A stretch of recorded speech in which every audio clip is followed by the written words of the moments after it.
Hello po, ito na naman po si Sunny Mejia ng Pinoy Spenya. Bago po ang lahat, gusto ko pong pasalamatan yung mga pamilyang nagpaunlak sa aming mag-video sa kanilang pamamahay. Si Mr. and Mrs. Contreras, Mr. and Mrs. Alhambra, tsaka si Mr. and Mrs. Bucao. Maraming salamat po sa inyong lahat. At syempre po, huwag niyo pong kakalimutan mag-likes at mag-subscribe. Ang subscribe naman po ay libre. Wala naman po itong bayad sa pag-subscribe. Ano po? Kaya pakipindot lang yung ating subscribe. Salamat. Kung gusto niyo ring magkaroon pa ng ibang video, pindot nyo yung bell tsaka yung all para lagi nyong nakukuha yung ating bagong video. Salamat po ulit. Dito muna tayo sa ating tester. At kung nakikita nyo ang ating tester ay nasa off, pag nilagay nyo siya sa voltage, yan po ang unang-una ay AC voltage. At yung ating susunod naman ay DC voltage para ho sa baterya ito. At yung dito naman po ay yung ating millivolt DC. At yung susunod naman po, ito po yung tinatawag sa English na continuity. Dito po tayo uumpisa para malaman nyo lang kung ano ang basic nitong ating tester. Ano po? Habang pinagdidikit po yung pula at saka itim na kable, kailangan po nating i-reset. Ano po? Kailangan ang makikita natin is OL. Ang ibig sabihin po ng OL ay overload. Ito po ang ating wall switch single pole. Ito po ay halimbawa lamang para lalo nyong maintindihan bago tayo magpunta sa three-way switch. Ano po? At magkaroon kayo ng konting idea tungkol sa ating tester. Ayan po, pag nilagay natin yung isa't isa sa ating kabitan ng kable, pag nakita nyo pong OL sa ating tester at naka-on ang ating switch, ibig sabihin po nun ay sa loob po ng switch yung ating contact ay magkadikit. At kung gusto ninyong manigurado sa ating nababasa sa ating tester, pinagdidikit muli yung itim tsaka pula para ma-verify lang kung ang ating tester ba ay maayos. At eto na po yung ating three-way switch na tinatawag sa English. Sa karamihan pong electrician, pag tinignan lang itong three-way switch na ito, alam po nila kung alin dito ang common. At yan po ay papaliwanag natin maya-maya po lamang. Sa ating switch naman, meron itong kulay itim na lalagyan po ng ating wire. O kaya lahat ng tornilyong ito ay kulay ginto. At kailangan na hanapin natin yung common. Ito po yung ating unang gagawin. Ilagay natin yung isang lead na tornilyuhan ng kable at sa kabila naman, doon naman natin ilalagay yung ating isang lead. Saka natin igalaw yung ating switch na on and off. Tapos saka natin ilista o kaya tandaan na lang natin kung alin ba dito ang off at saka on. O kaya yung OL na sinasabi natin, yun po ang ating on. Kaya sa tatlong kombinasyon ng ating tornilyuhan ng kable, dalawa lang po ang ating merong contact sa tatlo pong kombinasyon. Yung dalawang kombinasyon ay may contact, tapos yung isang kombinasyon ay wala. Katulad po sa nakikita nyo ngayon, wala pong contact ito. Ibig pong sabihin, wala po dito yung ating common.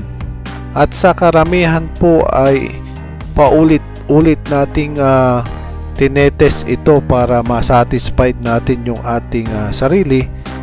At siyempre gusto natin pong manigurado sa ating ginagawa. At dito naman po tayo sa ating pangatlong kombinasyon. Ganun din po, tsaka natin po i-on and off yung ating switch kung meron bang contact ito.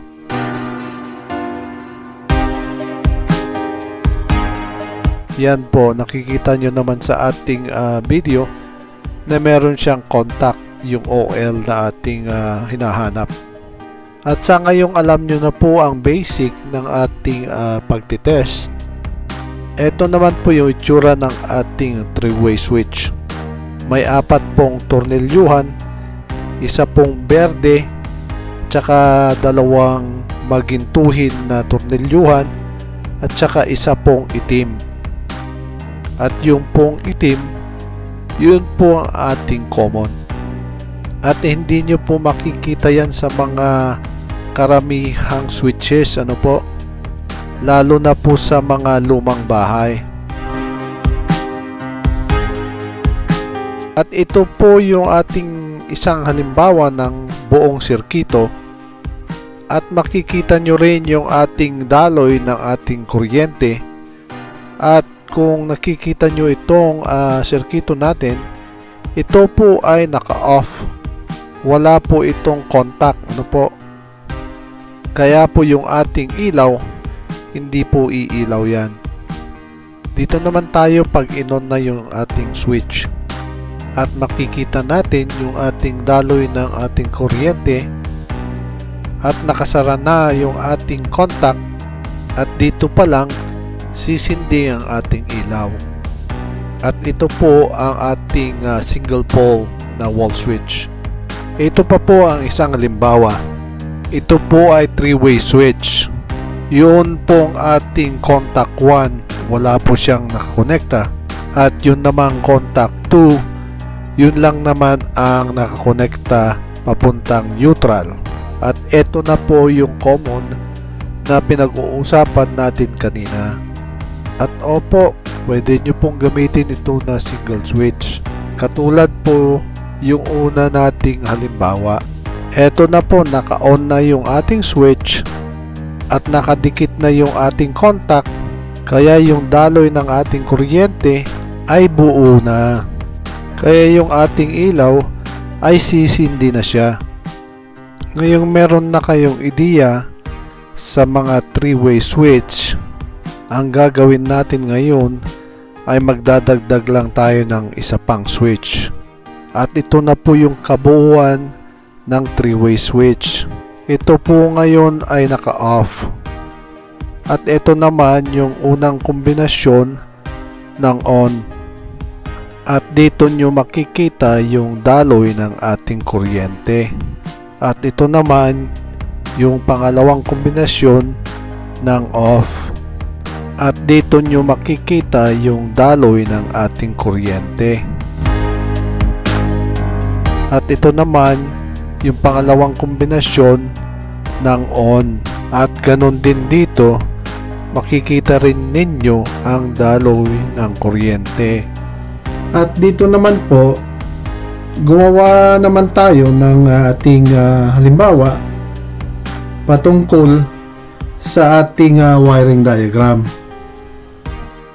At yan po ang kabuuan ng ating 3-way switch. At ako po ay nagpapasalamat kay Mr. Isguera na nag-request nitong ating senaryo para sa 3-way switch. Ako po ay nagpapasalamat kay Mr. Isguera uli. At kung meron pa kayong katanungan, pwede kayong mag-leave o kaya mag-iwan sa aking comment box o kaya sa aking email naman. Maraming salamat po.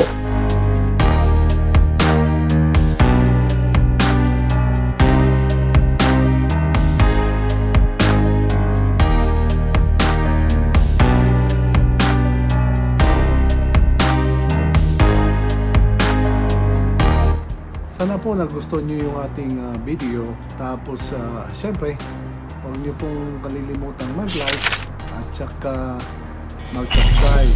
At libre naman yung ating subscribe.